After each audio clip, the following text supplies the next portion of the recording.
It's a great pleasure now to have John Freeman here, the guy who is a co-founder of this festival.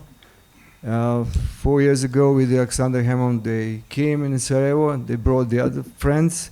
And Alexander Hammond said, listen, this guy is so important. He knows everybody. He's reading a lot. He's doing things. He's writing things. He is running a important literature magazine, literary hub, and it's a wonderful person to come in Sarajevo. After that, we feel that he is a Sarajevo guy.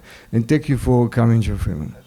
We were thinking who would be a good person to talk with you, and we understood that probably the best guy who will do conversation with you is Danko Ješić from Belgrade. He translated 2 of your books.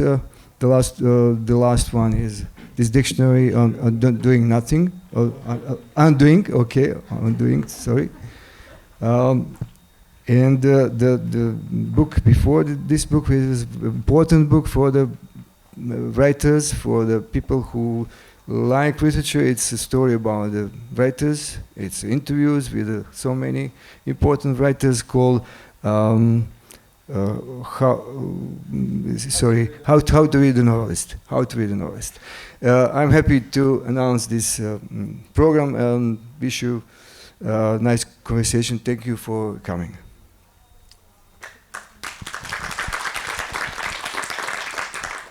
We are going to talk mostly about the dictionary of the doing, and I think that the very first sentence is in the book is something is very wrong with our world. The disquiet of our times feels like a pause between storms. Do you really think that something is very wrong right now? Yeah, absolutely. I think those of you who are here probably feel the same way, and I wish I had big answers for how to fix what's wrong. But I think the approach to this book is to have very, very small answers. I think we're living through an enormous shift in global governance right now, in which there's a rise of populism, white nationalism, and forms of fascism, and strong authoritarian leadership. And I was talking to a friend before I came here, and as you know, at G20, Vladimir Putin said that liberal democracy is dead. He's been trying to kill it for a while, but I think what my friend said is actually very apt. I don't think there's a democracy problem, there's a corruption problem with democracy. And as a result, there's a lot of sympathy and willingness to try out other forms of I alone will fix it authoritarianism. And we're living through that. And the ways that authoritarianism installs itself is by creating large-scale concepts that operate on us on an emotional level. They exacerbate private grievances and create large concepts out of them. And this book is an attempt to try to undo some of that by looking at the small ways in which we don't have to simply respond and react to the latest aggravation or assault on civil rights or the latest attempt to troll us as citizens of various nations, but to start with very small things like language, because as Sasha Hemon has pointed out repeatedly, fascism always begins with language, because it's through language that you begin to reduce the concept of an individual or human being into a essentialist category. You know, a citizen can only be this kind of person, and we're witnessing that all over the globe. And so instead of trying to write about this on a macro level, I'm trying to write on an intimate, personal level from 26 words. Okay, but why do you think that something new is happening? I think that we had all this before. I think it's new because it's happening in the heat at the heart of Western government right now. And because it's happening at the heart of the United States, it's giving leeway to other authoritarian governments around the world, which normally would have been at least to some degree kept in check or sanctioned or had some kind of soft or aggressive forms of diplomatic pressure. And now, one of the U.S. major allies murdered a journalist, cut him into pieces, and we are witnessing the President of the United States at the G20 summit laughing and shaking his hands. And I think 2 years ago that would be unthinkable. And I think it does matter to some degree. I'm not sitting here saying that what the U.S. does is a beacon. I never felt like the U.S. was the world policeman. But I do think when the most visible, powerful person in the world is openly racist, sexist, mendacious, and corrupt, it sets a horrific example around the world, and it makes it possible for certain things to be said. And once those things are said, it makes certain actions more possible, not just in the United States, but in other countries around the world. Yes, but is there any essential difference between, for example, George W. and Trump, except that George W. looks more benign? Or is there essential difference between Trump and Biden in that terms? Because I don't think that's something new for American policy. It was like 20 years ago or in Nixon time and even before. So maybe you just have that feeling now, but we outside of the USA had that feeling 20 years ago, 30 years ago. I mean, one thing I want to make clear is that this is not a book about international politics. This is a book about language and the way that language is being maligned and vandalized in public in order to make certain things possible around the world. In Rwanda, the radio broadcasts and the build-up to that genocide were instrumental into making people there much more capable of committing acts of atrocity by calling people cockroaches. And on a policy level, I think the U.S. as a policy broker has not been an honest broker for several decades. If you will, because it has taken advantage of its power over and over again. But I do think that the U.S. as the largest and most widespread broadcasting state of its own media, by putting elements out into the public, I don't think Bolsonaro would have been elected in Brazil, for example, had Trump not been elected. I don't think some of the changes that are happening in Saudi Arabia would be possible if Trump and Jared Kushner were saying, go ahead. And so, I do think that there's a difference between Bush and Trump, and that Trump has created shock troops within the United States to physically eject undocumented migrants. And these things are happening right now. He's rolling back 3 decades of environmental progress that started with Nixon, actually. And these are acts of violence. And the U.S. was never leading in affecting and change and the global climate crisis. But when the U.S. is going aggressively backwards in that, it creates a completely different environment. But when primarily the U.S. president is saying things repeatedly, the words that he said the most are fake news. The words that Trump has said the most publicly is fake news.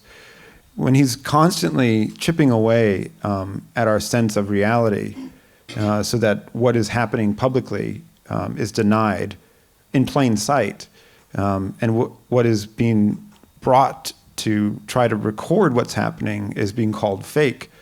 There are other authoritarian leaders around the world who are adopting this now. And that's very dangerous, because without a fourth estate to kind of report on changes, we don't have informed democratic polities to vote on changes. And this is a dangerous situation. I have here a quote that I believe you're going to like. I recently translated the latest book by great John le Carré, Agent Running in the Field, and one of the characters, an old Russian spy, is lamenting about Trump and current situation, and he says in his broken English, point about Trump is he's a gang boss, born and bred, brought up to screw civil society always up, not to be a part of it.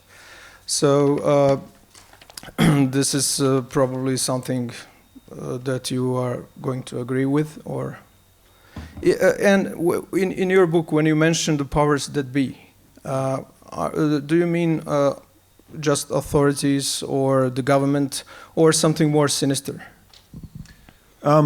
It's a combination of both, because I think in states of gangster capitalism, which is what the U.S. has become, you wind up with there's the powers that be, which could be law and order, but when the people directing the state are undoing various whatever forms of the legal system that they find inconvenient, you can't necessarily say the powers that be, because that doesn't necessarily refer to the judicial system.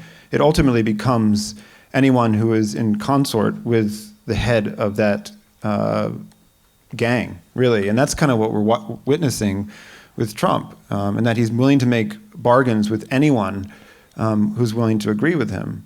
And right now we're approaching a constitutional crisis in the United States where Congress has legislative oversight over the executive branch, and so they have the right to investigate things that happen that the president does, what the president's tax returns are. And the U.S. government, with the help of its attorney general, who's supposed to be enforcing the law, is refusing to follow the Constitution. And it's gone to the courts, and it's in lower courts now, and if it gets elevated, at a certain point there could be a court order that says you have to hand over the unredacted Mueller report. And if the Attorney General of the United States says no, then you have a lawless society.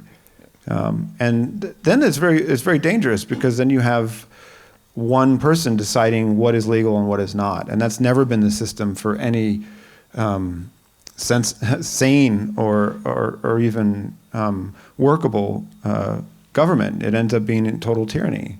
And so the powers that be, to me, is, I use that phrase, and I know it's a cliche. It's like, oh, the powers that be, oh, the man. But when you get to the stage where one person and the people collaborating with him are deciding which laws they're going to follow and which they're not, the powers that be suggests the mysteriousness of what that feels like to be in a society where you can't count on the way that power was previously legislated and ruled through law. Well, I have a feeling that now we know more about what's happening in the government at the very top. But maybe 20 years ago, we didn't have the internet, the social media, so maybe the same thing were happening all the time, but we just didn't know that. So this brings us to a chapter in your book about information, or relation between information and apathy. So you say that we know what's happening. We are not putting our bodies where our beliefs are, especially those of us whose bodies have been protected our whole lives by our whiteness, by our freedom, by the fact that nothing is projected upon us. So when you are talking about apathy, are you talking about political apathy or general apathy? I think the two are related.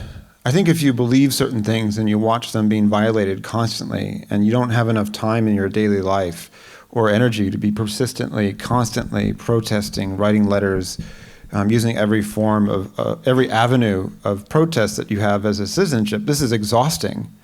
And some people, in some societies have been doing this their whole life because they are, for whatever reason, have less power than other citizens. And so their everyday life is a form of defending their dignity.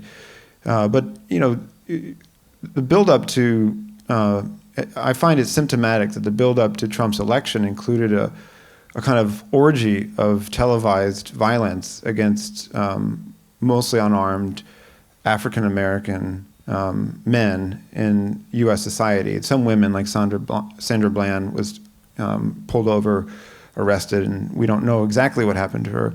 I'm talking very specifically about the US, but I think one of the ways that power creates apathy is to overwhelm us with spectacles of abuse, so that you eventually internalize your inability to fight back against it. When those forms of abuse are violent, and they're against people who are not like you, it can force, I think, within portions of a population, a decision-making process that says, okay, well, this isn't happening to me. I feel very arrested by this. I'm going to go to a few protests, but I have to go back to my daily life. And I think one of the ways that governments divide and eventually subdue populations as they rise towards tyranny is divide the population up, to start by going after Jewish people or homosexuals or mentally ill or the poor or the weak or the indigent or the migrants or the aliens, and to carve those people out of the population and to dare the population to say, wait, this is actually not what we believe in. And this is happening the world over. I mean, you've made the point, and it's very true, that other nations within Europe and other parts of the world have been doing this constantly. But when the most powerful nation in the world absorbs those values, or they are channeled by an extremely visible, constantly present, tweeting, social relations media masterman like Trump, you have a very big problem, because it's basically daring the rest of the world to say, I care about someone not like me. It's daring people who are not in danger to side with people who are in danger.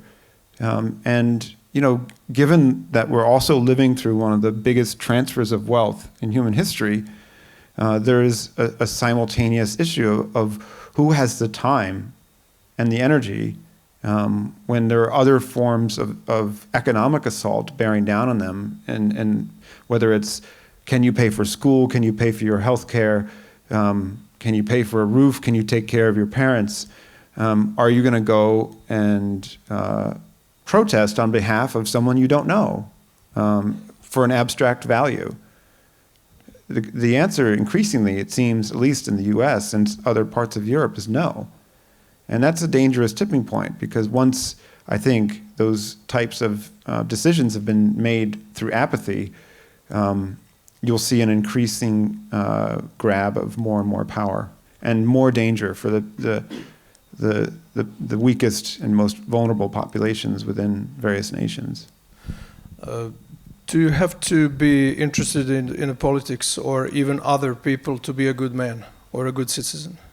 Or you don't have to?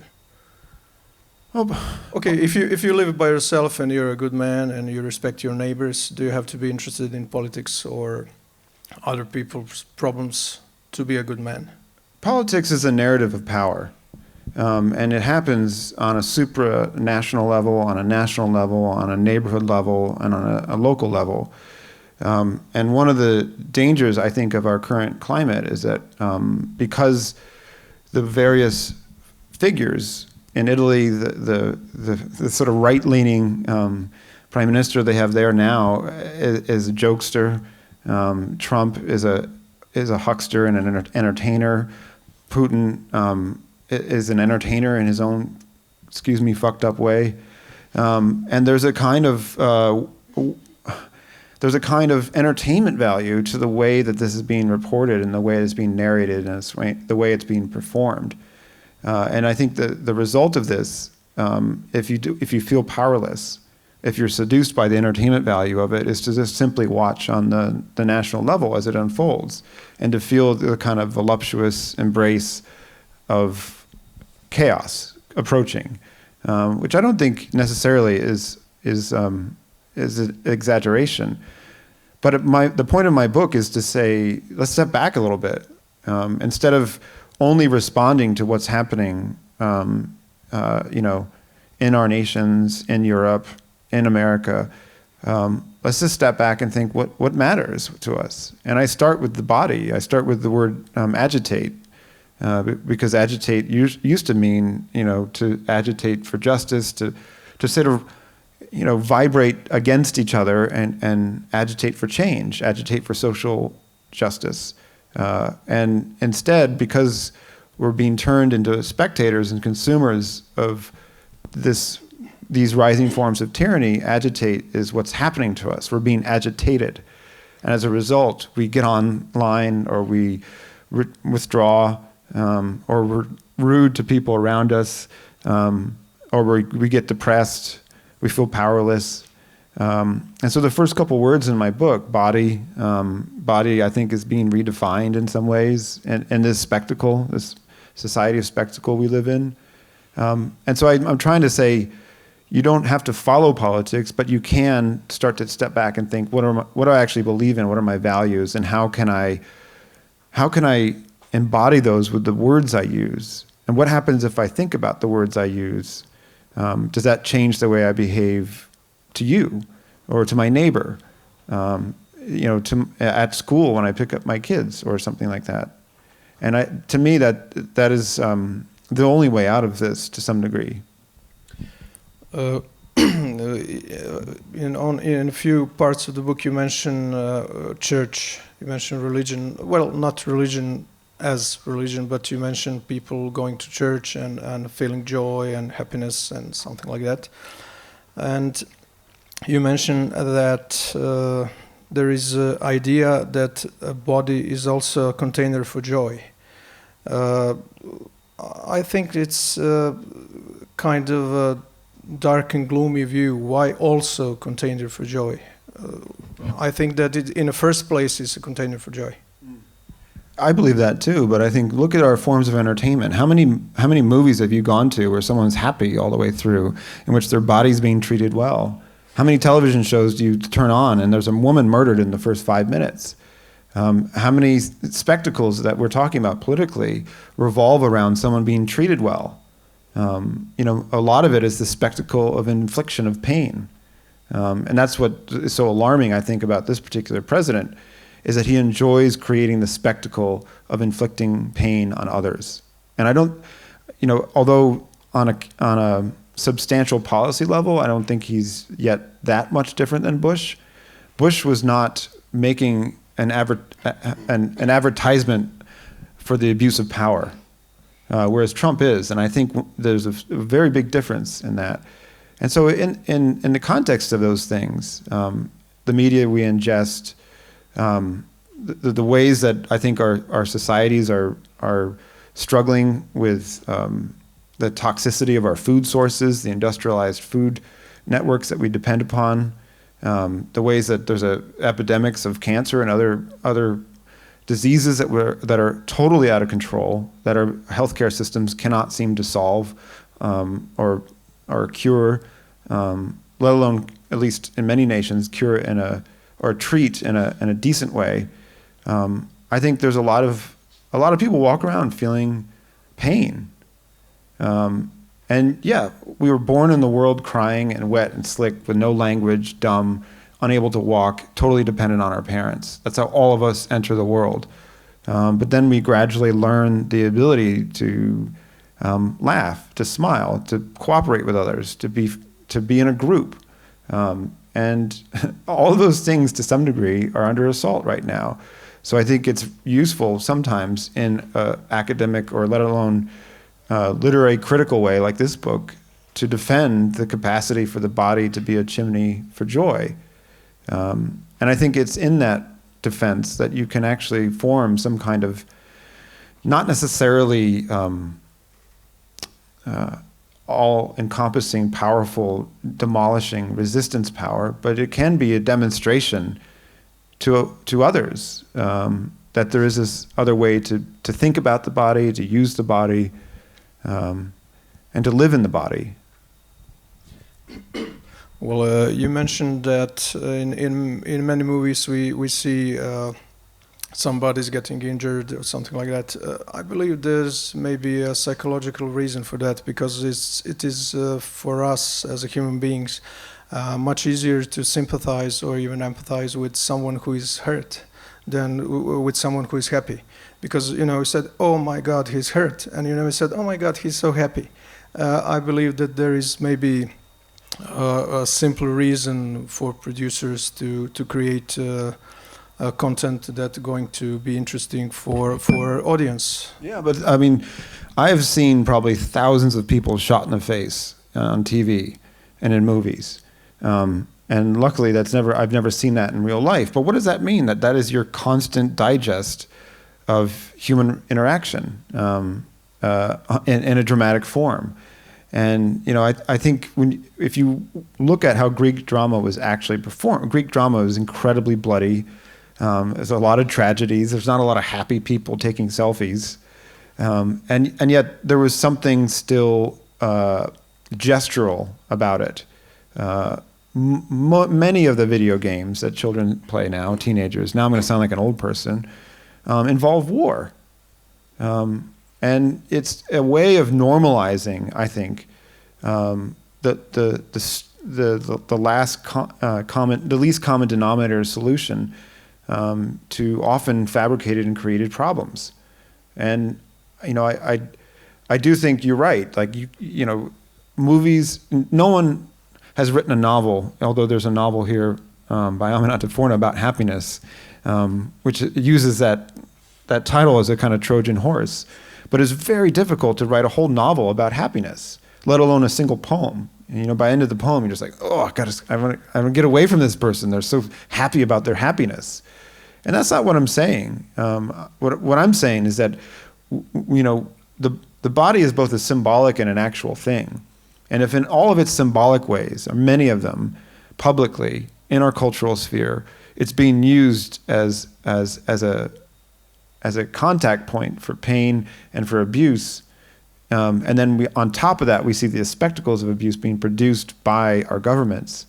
Did you notice that with the bombing of a refugee center in Syria? I think a lot of these things are done on purpose to terrorize the people around them. So I honestly think the definition of the body needs to change if we're going to change as societies. When you talk about church or religion, do you think about organized religion or just about worshiping of any kind? Because some people think that organized religion is the best way to subdue people. Yeah, I'm equally wary of organized religion, but I realize, not personally, but for many people in the world, going to a mosque, going to church, going to temple, going to some form of organized worship is a very important and vital part of how they feel connected to other people. And I felt that growing up, going to church. And I think there, right now, in many parts of the world, that's been abused to create divisions within society. And yet, I think one of the oldest impulses among human beings, other than to tell stories, is to ask big questions and to believe in invisible things, invisible reasons for why we're here, and to create gods, to create scripture, and then to live, hopefully, by some of that. So throughout this book, I do talk about these things. I talk about the letter S is in English is for spirit. And I'm trying to redefine things which have been reduced. And so for me, many of the capacities for social justice, for community action, for togetherness, for multi-ethnic and multi-faith worship that organized religion can be, has been reduced. And so I'm trying to fight back against that reduction by creating enlarging definitions of the words spirit and things like that. Because I think once you completely cede to I can't say other than right-wing forces, the ability to ask questions of God, then you're left with simply Earth itself and what we're doing here. And for many of us, that's not enough. That's not enough as a way to understand the large questions about why we're here and what we're meant to be doing. When you talk about citizenship and nations, you say that when the gap between nation and the nation with capital N no longer exists, there has either been a genocide or a radical expansion of the idea of citizenship. And you say that human history is littered with them, camps, death fields, ghettos, etc. And then you ask questions about is it not possible that when we were asked to mimic the kingdom of heaven on earth, that this is what God meant? And what if our main job of the citizenry is to try to make this possible? And you know, you're talking about people who are on the borders of our countries, and we are not letting them in. So it's okay to help people in need, poor, sick, underprivileged. You give them a love, you give them shelter, you give them money, you give them education. But where do you draw the line? When is the moment when you say it is enough, I cannot give you anything else? Because you can go to some better off people and ask them to give you money because you don't have enough. Where do you draw the line? I don't know where I draw the line, because I don't feel like the line has been tested very hard in most places in the world. You know, 28, 29 people are worth half the wealth of the world. And we don't have a generosity problem, we have a wealth problem in the world. And our nation states have been deformed by the ways that they're enabling such catastrophic fortunes to be piled into the lives of you know, enough people that would fit in this room.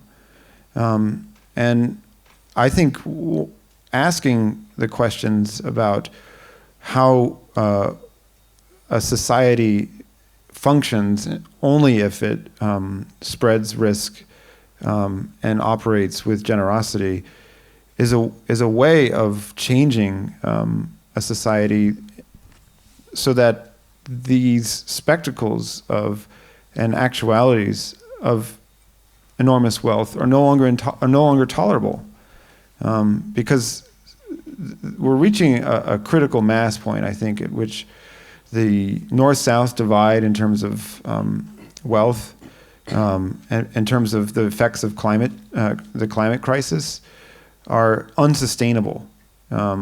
There's going to be an increasing migration from the global south to the global north. And there's going to be increasing pressure to defend not just the nation state's boundaries, but to the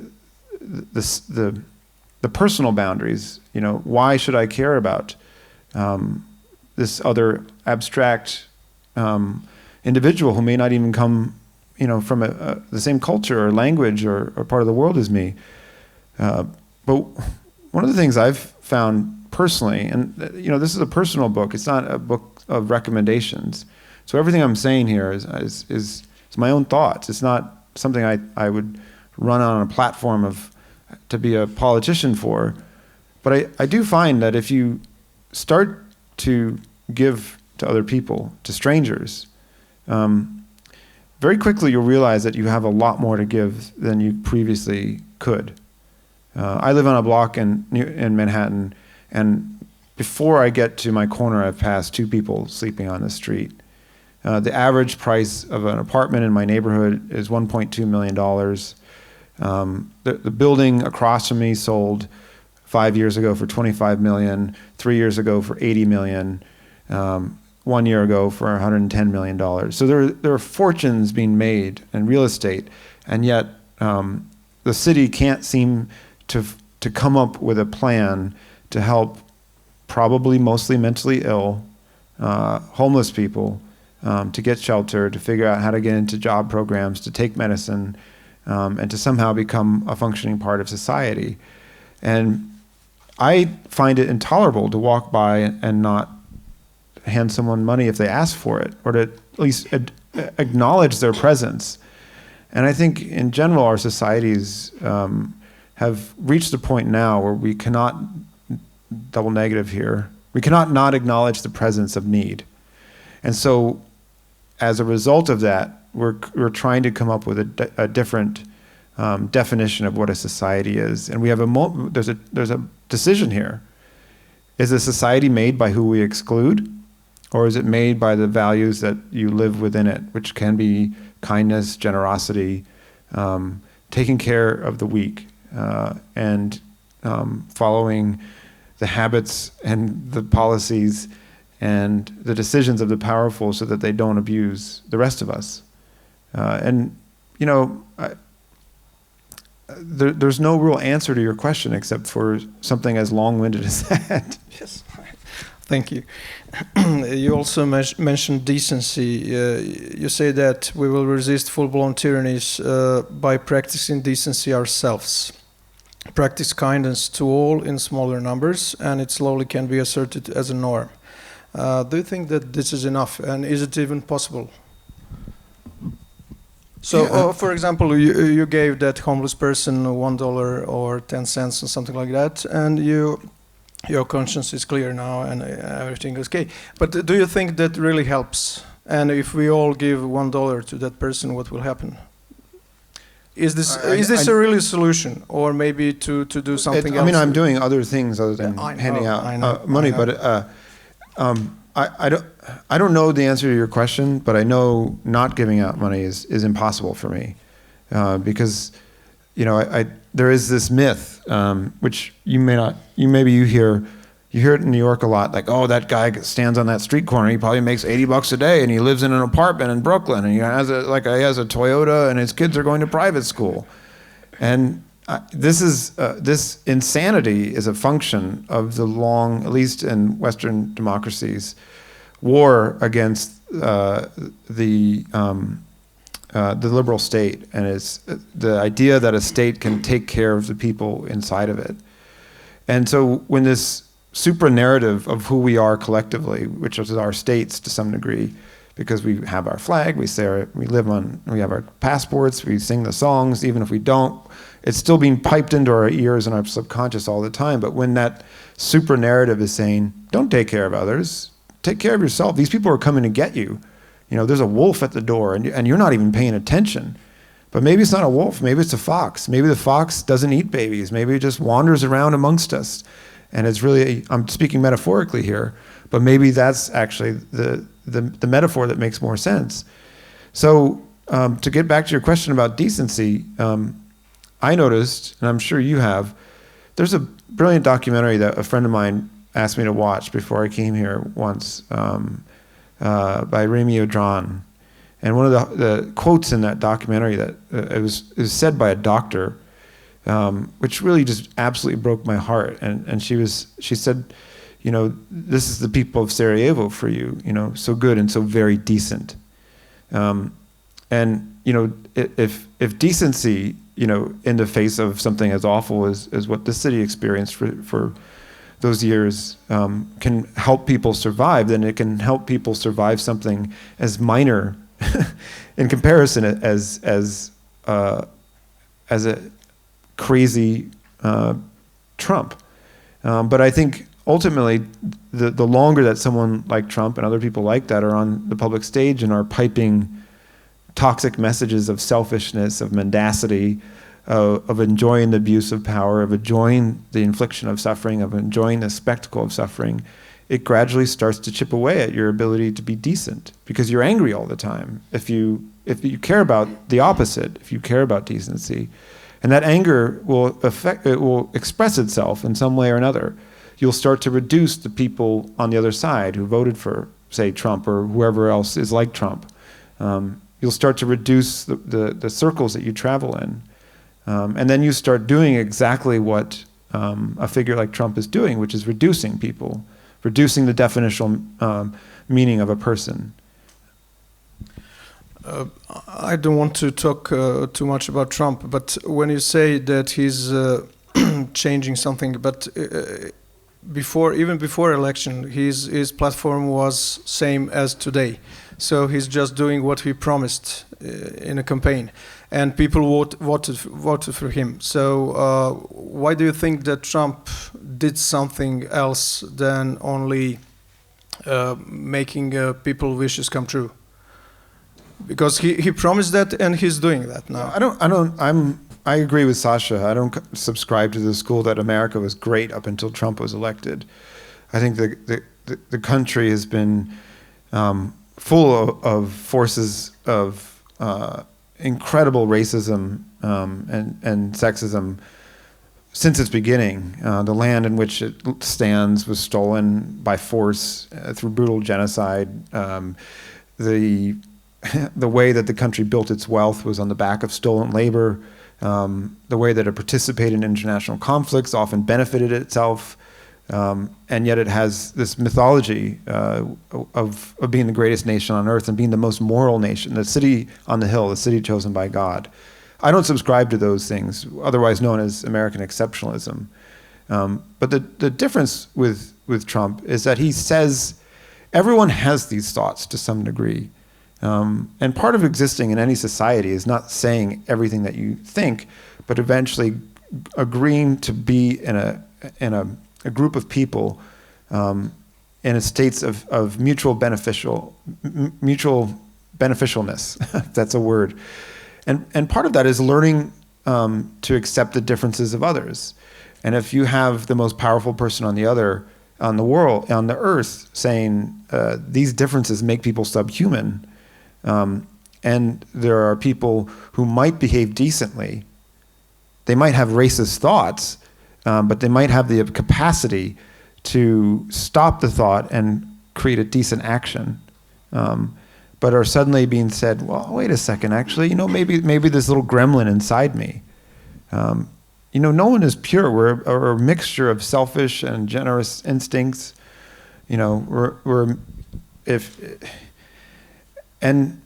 If you have someone speaking to your worst instincts, it's like Iago as president. We watched what Iago did to Othello, and we're all Othello right now because the capacity for the current president to insert himself into almost any the world. The Women's World Cup is happening, and suddenly it becomes a showdown between the president and an American football player, and you think, no, I just want to watch the fucking football. I'm sorry. Just like, please, can you stay out of that? When that message of and demonstration of mendacity is so constantly repeated, it can channel the worst out of people.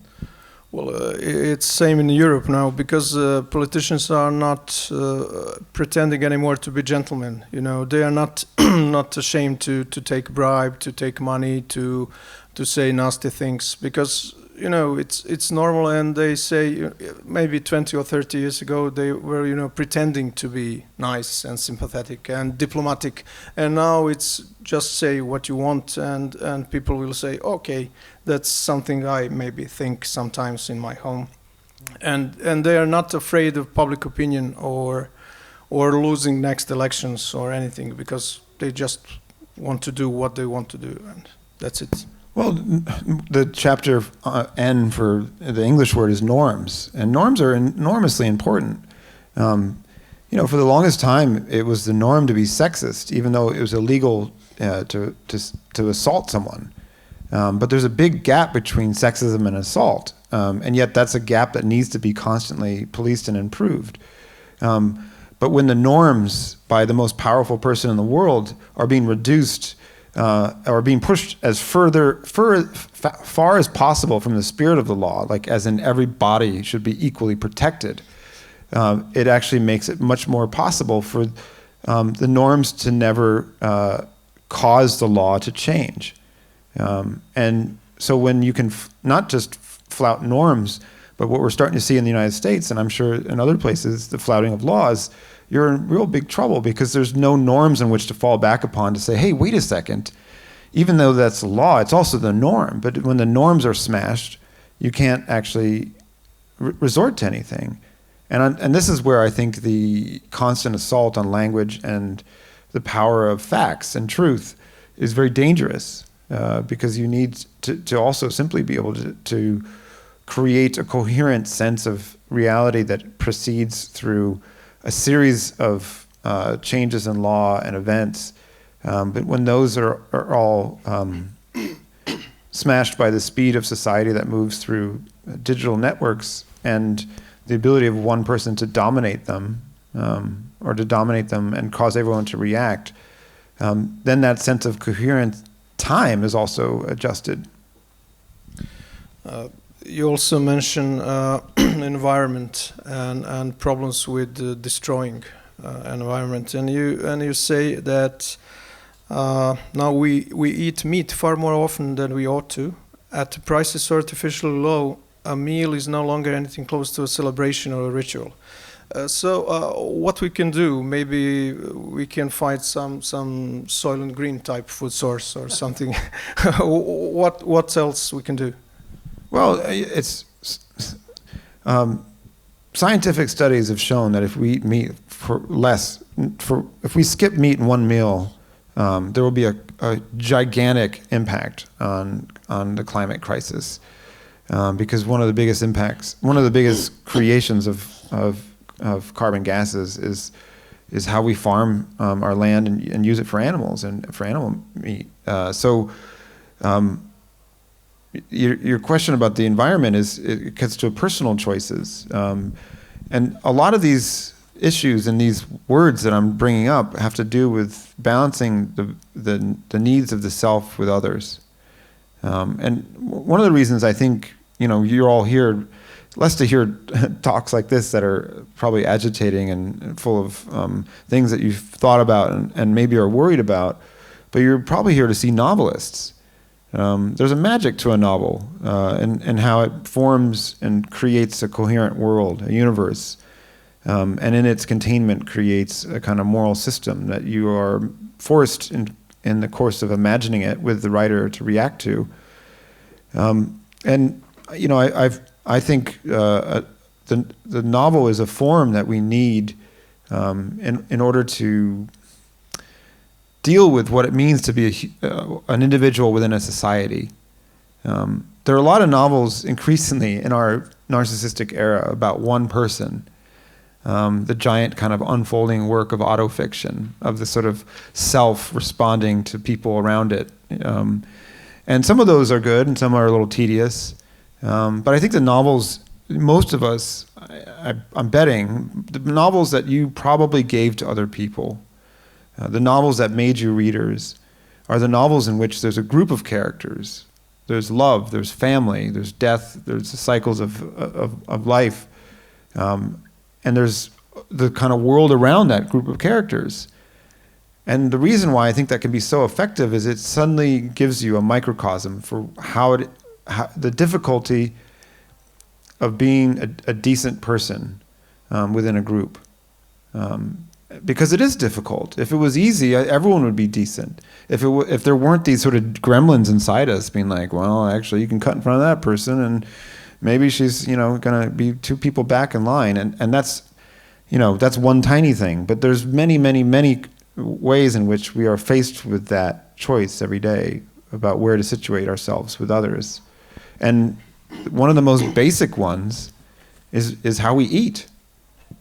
Do we actually need as much meat as we eat? I'm not a vegetarian. I'm not a vegan. Don't worry. I'm not going to make you all eat carrots after this. I am a vegetarian. But so consider the fact that I'm not sure what this would be for Bosnia, but the average American's carbon footprint is 200 times bigger than the average Burundian's. Is that fair? That the person born into Burundi didn't choose to be born there, nor did the person born in the United States choose to be born there. Are we okay with this lottery system? Yeah, but are you seriously going to turn away from these are all these things are connected because the scale of climate change in the global south, which is being driven by the consumption and waste of resources in the global north, is driving people into the countries in the global north, which forces countries in the global north to ask questions about who they are and where they let people in. Meanwhile, to speak personally, in the United States, people are, I want my hamburger. It's like, well, that hamburger comes with a cost. And those costs are so far removed sometimes that it's very difficult to make the case for not eating it. You can make the health case, but that doesn't matter to many people.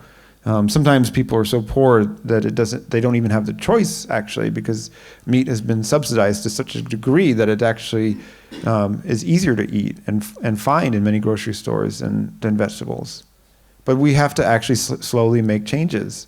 And those of us who have the capacity to change have a greater responsibility. And that's one of the costs that come with being in a privileged society like the United States, or being in the middle class in society, or being upper middle class, or being rich. You have, with that comes with greater responsibility. And if you don't believe that, then you don't believe in society. Because the only way that societies work is at that kind of upward scale of responsibility is what keeps the society, I think, running. You also very often mention hope, and you say that hope is less an emotion than a field, a magnetism. So, and that hope, like all power, wants to be transferred. One of the most effective ways to do this is to turn it into words. Do you think that all people have a capability for hope?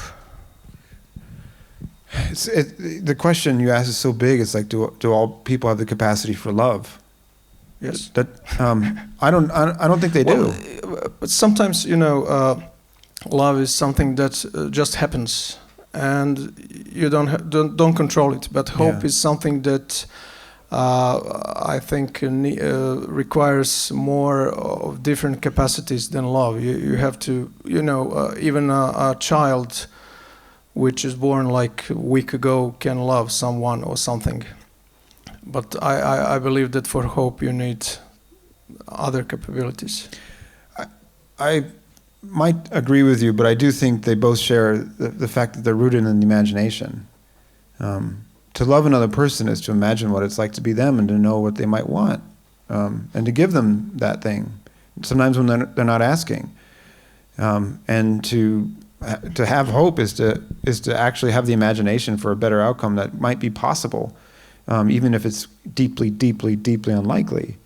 And the reason why I brought up hope, which is often used as a kind of suffocating blanket, on which to cover up hard things, is that hope can be a political choice. I have said some very negative things about the way that the United States works as a government, the way our governments are working internationally, the way that there's a rise of populism that's leaning towards fascism in many places. But I still feel hopeful that there are ways to turn this around. And I think you mentioned that hope is not. It's you can feel it alone, but if you notice in prison diaries, for example, when someone writes in a prison diary, they create a field possible in which hope can exist because they split themselves into themselves and the I that writes. And so in between that person and the I, there's a field of hope. And I think what we need is an alternate politics in which to transfer the possibility of solutions. And hope is one of them. That doesn't mean everyone has to feel it. If you notice in many societies, a revolution can happen when there's only really 5% of people or 10% of people involved in it. And so I think it's a similar thing with creating some kind of politics around hope. You also said that it's impossible to turn hope into a weapon. Well, I don't know, because I think that politicians are using hope as a weapon, during elections all the time. Even Hitler and Stalin gave hope people that things will be better. I believe that this is the main political tool today, and not even today, even before. Because you just promise your voters everything they need, jobs, healthcare, or whatever.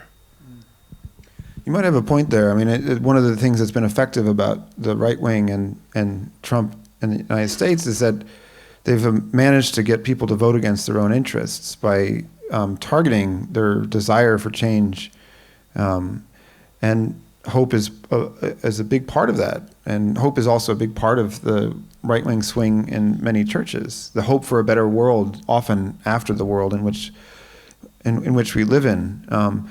But I do think even the people who end up voting for a person like Trump have something in common with the people that are hoping for a more just society, and that they are actually hoping for something rather than its destruction.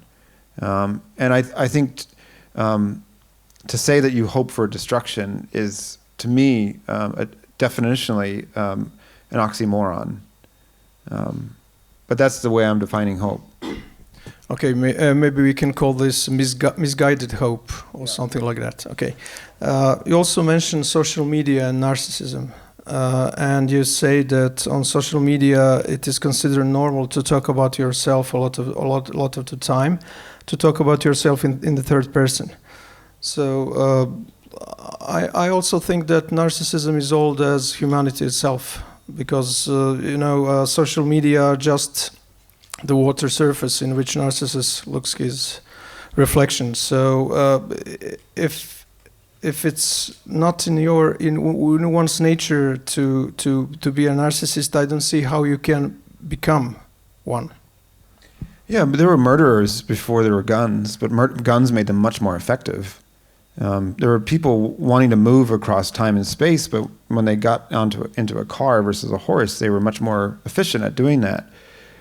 We've always wanted to see ourselves to some degree, but we didn't always have quite so many technological mirrors. And when the mirror is attached to the way that you spend a lot of your day at a computer, typing, whether you're on your phone or whatnot, I think there's a category difference in the way that narcissism is gonna interact. And then you couple that with the fact that there's neurological and benefits, if you call dopamine hits a benefit, to being constantly connected to your phone. And if you're not using your phone to kind of read, the latest novel by Aminata Forna or anyone else at this festival, chances are you're probably checking Twitter, or you're checking your Facebook feed, or you're checking Instagram, and you put a picture up there and you're like, oh, I had 3 likes. What do I have now? It's 5 minutes later. Oh, I have 9. Who are they? Oh, shit. Who's this person? I don't know they followed me.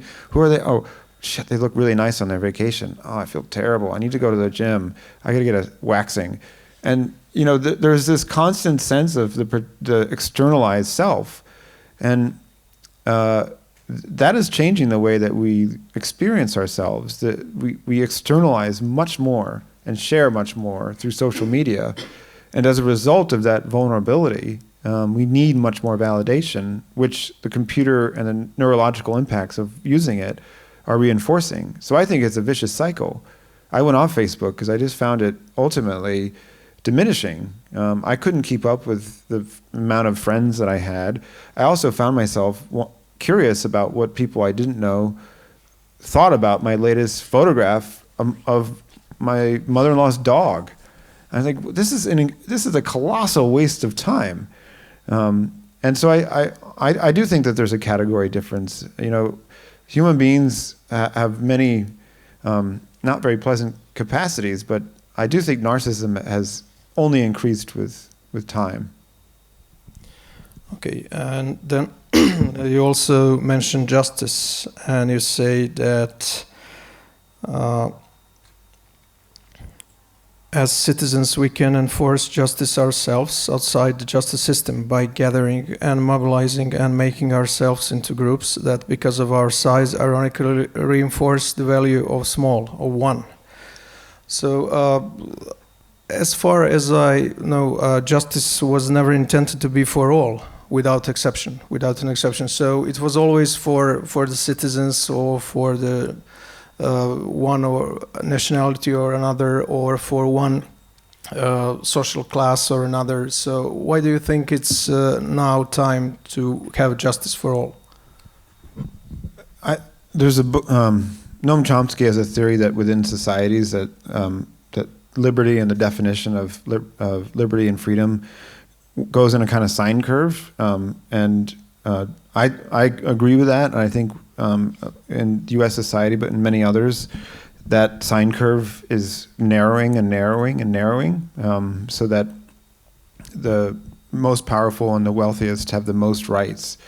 And there's an enormous gap of not just financial inequality, but civil rights inequality between the powerful and the weak. And once that gap becomes so broad, I think the impulse there's a strong, I think, need for citizens to band together to start defending the single individual, because the single individual has become so abstracted and used as a symbol but not actually catered to, that you have to actually start defending that person again. So to me that seems self-evident, and that's when you can make changes in policy, you can make changes in law. In a US example, after JFK was assassinated, LBJ passed into law the Civil Rights Act of 1965, which, among other things, declared all people created equal and created voter protections so that things which could be manipulated would be protected through the oversight of the federal government. 3 or 4 years ago in the U.S., the Voter Rights Act of 1965 was overturned. And as a result, you watched the voting rights of many, many people start to be abused in state legislatures, which were drawing up districts to benefit one political party. In this case, even though this has happened by Democrats and Republicans, this was being done by Republicans. So putting as many black voters into one district so that districts across, say, a state wouldn't have to cater to the interest of black residents. Only one district would. This is a small policy example of the way in which protests led to a change in law, which led to a change in the abilities of people to exercise their freedom. And right now, I think a lot on many different fronts in many different countries, all those types of laws are under assault. And the only thing that can eventually change it is a group of people. Because the powerful that are in government in many places have no interest in changing it.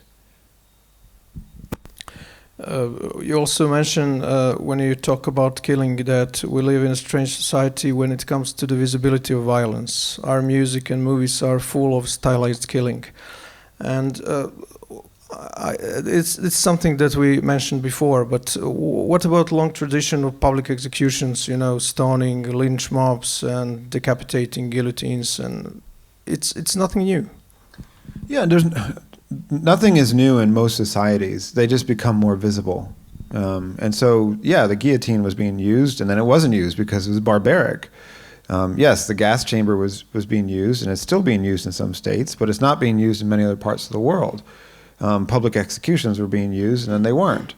But when the societies begin to celebrate in their culture forms of violence, it becomes that much more irrelevant as to whether we sit and go to the town square to watch someone drawn and quartered, because we're watching it on TV all the time. And maybe the people that it's being done to in our programs tend to look a certain way, or be of a certain race, or they tend to be of a certain gender. And then there's something a little bit more difficult about what to do. You have to start to create cultural discussions which point this out, and which ask for and demand and produce a more humane version of what entertainment is and what punishment is. Because what I see when I look at a lot of popular culture is an orgy of punishment, rather than discipline or any kind of restorative justice. A lot of vengeance. A lot of single person can solve one thing. Narratives, usually one guy, sometimes one woman, but usually it's Liam Neeson, really angry and going and beating up a bunch of people. And yeah, we all kind of want our angry daddy to come and fix things. But what if our angry daddy is coming to fix things and he's kicking people out of the country? And that's one of the peculiar things about the depth of those fantasies to some degree, because I think all of us wish that someone would come in and spank bend Trump over and spank him like a bad boy and send him home because he's been playing badly, and then come and set up some new rules. Maybe that's more for the Pride Month. But in all seriousness, I think the critiquing and asking our culture to be just even when it is violent is possible. I think John Wick, for example, is an interesting model in that it creates a whole different code of ethics for the main character. Although it's still incredibly violent and it excuses vengeance on many levels, but it's being done in a way that's very different, I think, than Dirty Harry. Yeah, of course. It's Get Carter way. So you also talk about monuments, which is very interesting because we all have monuments, of course, around the world. So you say that all of us would like to believe civilization moves in a progressive line from tyranny to freedom, from darkness into light. But monuments, however, tell a different story. So, and then you say that decency swings like a pendulum in societies, and that now we have monuments for the expellers, the killers, the unrepentant racists, the war criminals, bigots, and thieves, and something like that. But what if those men and women, despite all their flaws, created something good and valuable? So are they excused? Because many famous artists, as we know, were killers like Caravaggio, or like pedophiles like Sheila, or Michael Jackson, or R. Kelly, or even George Washington had kept slaves, 300 of them. So is there any way that we can excuse them and said, okay, it's okay to have Washington's memorial? How many slaves is too many? And he had 300, and his wife had 167 or something like that. And Thomas Jefferson kept slaves. And how many gropings is too many to be considered still watchable or still listenable? For example, I recently read that Tolkien was a child abuser. His son told that. So that he was personally abused when he was a child. So do we have to burn Lord of the Rings or Silmarillion or Hobbit? Okay, this is a huge question because I think it cuts to the core of the strange intimacy that is produced by art, and the really devastating sense of loss when you discover that someone whose work you loved was, if not a jerk, then an abuser or a killer or an unrepentant racist. And I think I'll say a couple things here. One, I think we're thinking a lot about this right now, in part because of the powerlessness of how we feel within our societies. Which is, I'm not saying that this conversation is entirely prompted by and made less valuable by the presence of a Trump. But I think the fact that we can't legislate or change the fact of someone like that's existence means that we turn towards the things we can legislate, which is to say, like, you know what, I'm not going to buy those books anymore, or I'm not going to watch those movies, or you know what, I'm not going to dance to Michael Jackson. And so I think that's one way that we're turning more closely to trying to close the gap between the art and the artist. But that gap has always existed throughout time, and it's very different, I think, than when it's with an artist who's meant to create, I think, complex, problematic characters who do things which aren't necessarily endorsed by the artist. And they often produce art which produces moral reactions from us. And they can do that effectively sometimes while also being terrible individuals. And I think that most of us have to create our own moral code and slide for this. But when it comes to, say, politicians and the narratives that a country tells about itself, and the way that a person is enshrined in a monument, with a book, you don't have to read it. A monument, you have to pass it often if it's in a town square. You don't have to listen to Michael Jackson. You might be subjected to it in a taxi. But if there's a monument in the center of town, to someone who was an unrepentant slave owner, maybe, and you have to actually deal with it. And I think in the case of Washington, the United States has never totally grappled with and dealt with the fact that it stole the labor, it abducted millions of people in order to create itself. And the unresolved wound that is, which could be, I think, narrated for the rest of the time that the country's in existence, means that there does have to be a kind of reevaluation of what the country is. But if you took down monuments to anyone who owned slaves, you would take down every single monument, except for maybe Abraham Lincoln. And he had other qualities that you might want to, observe. And so I think one other thing I'll say here is that I believe these discussions are so much better conducted in person, face to face, than legislated on social media, because someone can very quickly be discovered to have said something insensitive or, frankly, kind of intolerable, and within 2 minutes, 35 years of a career as a stand-up comic can be erased or sort of taken from them, and they are banished. And I personally find that way of society functioning intolerable, because I think if you dug into the personal lives of almost any single person in public life, you would find all kinds of skeletons. One final thing I'll say about this is that there's been hundreds, if not thousands of years of a patriarchal system, which I think women have lived under, which has maybe been absorbed epigenetically, generation to generation, that has been, to some degree, triggered by the rise of fascistic, authoritarian male figures. They're all men. That I think is just sick and tired of it. And so the anger is beyond understandable. So for me to sit here and say reasonably, maybe we should have some public debates and talk about these things reasonably, is to invite the appropriate scorn of not having lived my entire 44 years in the body of a woman. So I'm kind of consuming my own answer here, but the question you asked is vital, but I think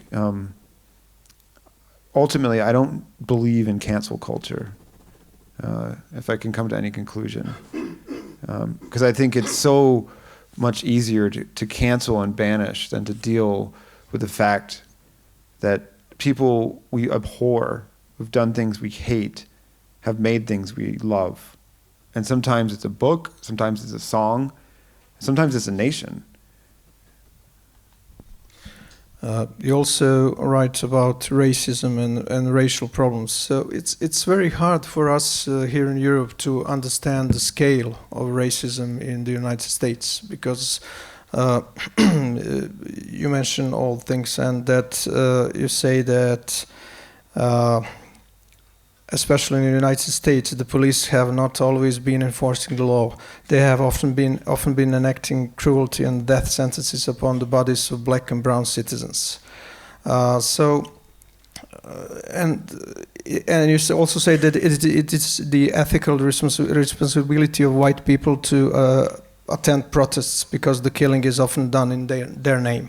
So why do you think that racial problem still exists in 21st century in the United States? Do we have another 2.5 hours? No, just a couple of sentences. So. Well, last time I was here, maybe the time before, Remy Audran started this thing called Warm here, and I think it held an exhibit across the bridge that's right over here, and it was a series of photographic essays about the aftermath of lethal violence on people in various parts of the globe. So it was FARC killings in Colombia, and it was something else somewhere else.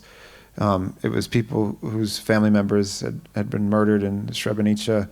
And then there was people attending a funeral in Georgia of a person who'd been shot and killed by a police officer. And it was eye-opening to see the ongoing decimation that's happening in the United States in that context. But it is, just to start with, 1,300 unarmed black civilians will be killed by the police in 2019 at current rates, more than last year. So even though it feels like that was a very 2014, 15, 16 problem, it has only gotten worse. And if you think of a murder or taking someone's life as the extreme form of a macroaggression, it's the most macroaggression you can possibly get. It's just to end someone's life, and then back up along the entire scale. If I were to kill you here, that would be alarming. But then I could also just gradually insult you, or I could push you over, or I could make you do something that would interrupt your entire day. I could humiliate you in front of someone else. I could stop you for no reason. There is a blizzard of other ways in which I think law enforcement in the United States has been the tip of the spear in terms of the racist aggression. And it's been this way for a long time. And there was actually an FBI investigation into the rise of white nationalism within federal and state law enforcement and local law enforcement that was being done under Obama, and it was stopped on day one of Trump's administration. So this is an enormous and serious problem. But your question was about why does this still exist? Well, when millions and millions of people are stolen and brought to a country and made to work to death, and then are finally gradually given their freedom in the 1860s, and then that freedom is almost immediately repealed by the rise of loitering laws and the rise of Jim Crow, and then the 100-year struggle it took to get basic freedoms to vote, to sit on a single side of a bus, and then for those freedoms to be repealed over another 50 years through the rise of law enforcement targeting African American communities and the drug war, the war on drugs. It means that there has been constant pressure is the wrong word because it's not strong enough to elevate the white race and to elevate other to push down other races across the board in U.S. history. That has been the definition of U.S. history. So when 1 out of 3 black men go through prison in their life, that creates an enormous economic, spiritual, emotional, and financial hole, which has reverberations which cause other problems. And those problems cause other problems. And so in a culture in which, on top of that, you have law enforcement harassing, beating, and killing people, not everyone, but enough people that there's going to be 3 or 4 killed today, which is an astonishing number. And then for the most powerful person in the world to say, I'm the least racist person you know, and racism really doesn't exist. It is a scale.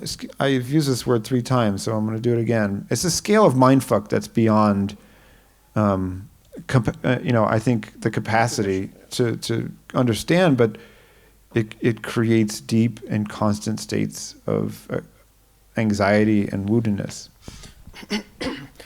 I also noticed that many American authors, writers, they write stuff like they're obsessed with race, with racial, and they even write stuff like he was mixed race, his mother was Polish and his father was French, which is utter nonsense, and they also have this urge to say the black policeman or the Chinese nurse or something like that. And even when we talk about very popular authors and award-winning authors, because when you read American books, it's very easy to notice this underline of racism. On the other hand, I recently translated a book by Aminata Foreign Happiness, and she did this very, very measuredly, in a very good way, very discreetly, and it's wonderful because she was all about characters, not about race, which is very hard to find in American literature. But you're an expert on this, so what do you think? When you're reading, for example, John Grisham or something like that, you will find many racist sentences in his books.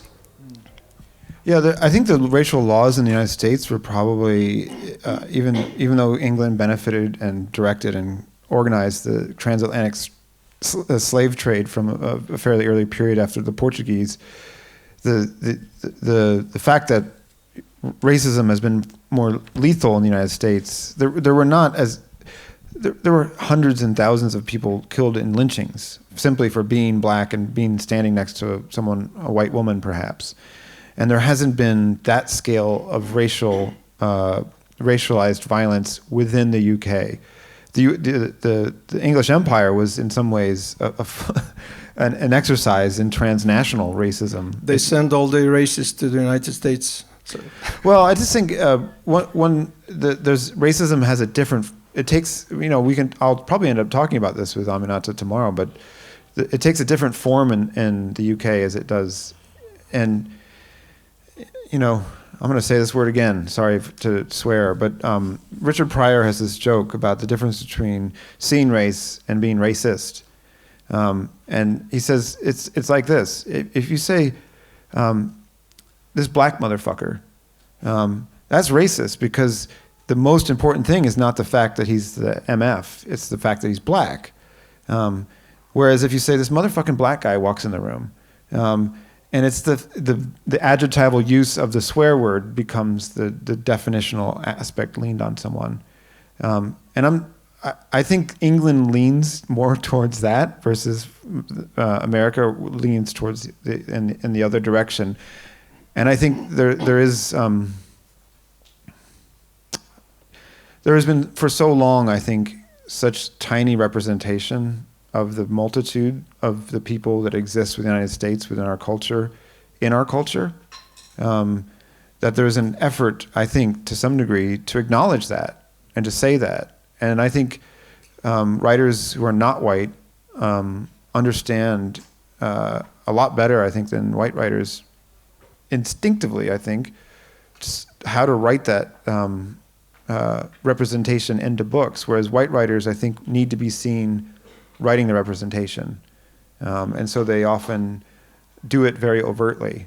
And sometimes it's well done and sometimes not. You also mentioned teachers and problems with education, and you say that at the root of so many of our problems is lack of support of public education and our dereliction of teachers. Well, I couldn't agree more. It's happening all over the world. But what is the solution? Why people think that public education is not good enough? Is this just snobbery or? To me, there's two things. It's a symptom of the idea that market solutions are the solutions to all of our problems, and so this has been the way that the liberal state has been undercut across the globe, which is to create and outsource things that the government used to do. Even the military is now, many of the soldiers fighting on behalf of the U.S. or carrying weapons on behalf of the U.S. are not actually U.S. soldiers. They're mercenaries. And in places around the U.S., there's been a big push to try to privatize public education. And this has happened everywhere, which if you don't want to put your kid in public school, you can pay to get them out and then give them a leg up. And in some ways, that's part of the upward ladder of upward mobility, is to say, like, oh, I've put my kid into private school and it's cost me a fortune, but they're going to have a better life than me. And I think it's terrible, because it shows that we've completely lost faith in the sort of public sphere and the ability public education is very young. In England, it didn't come in. Didn't start until the 1850s, and in the U.S., it wasn't compulsory until the early 20th century. And so the experiment in good and well-funded, well-prepared teachers in public schools didn't actually have very long to run before it started to be undercut. And that, to me, was a symptom of just capitalism kind of running amok. And at the end of this discussion, you also mention women, and you say that women are schooled in resistance from a very young age. And you said that your brother can play outside, your brother is allowed to get dirty, your brother will inherit the land, your brothers, and so on and so on. What country you're talking about? Do you talk about United States or in general, or because I have a daughter and a son, and they have equal rights in school, at home, outside, everywhere, in a park, and sometimes I think that my daughter has more rights because she's outspoken and loud, and so do you have? Are you talking about United States or in general? We've talked a lot in his discussion about U.S. references and Trump and things and like that. But I tried to write this book in a way that it would be accessible and available and speak to varieties of experience around the world. And in general, you might be more of an exception now than or less of an exception now than you were, say, when I was growing up in the 1970s. But by and large, our cultures still give and send messages to younger girls and young women and teenagers and women that they are less than. It's to say otherwise, I think, is to deny the obvious. And this is why I think women are angry, and this is why women celebrate something like a U.S. football player telling the president of the United States to go F himself.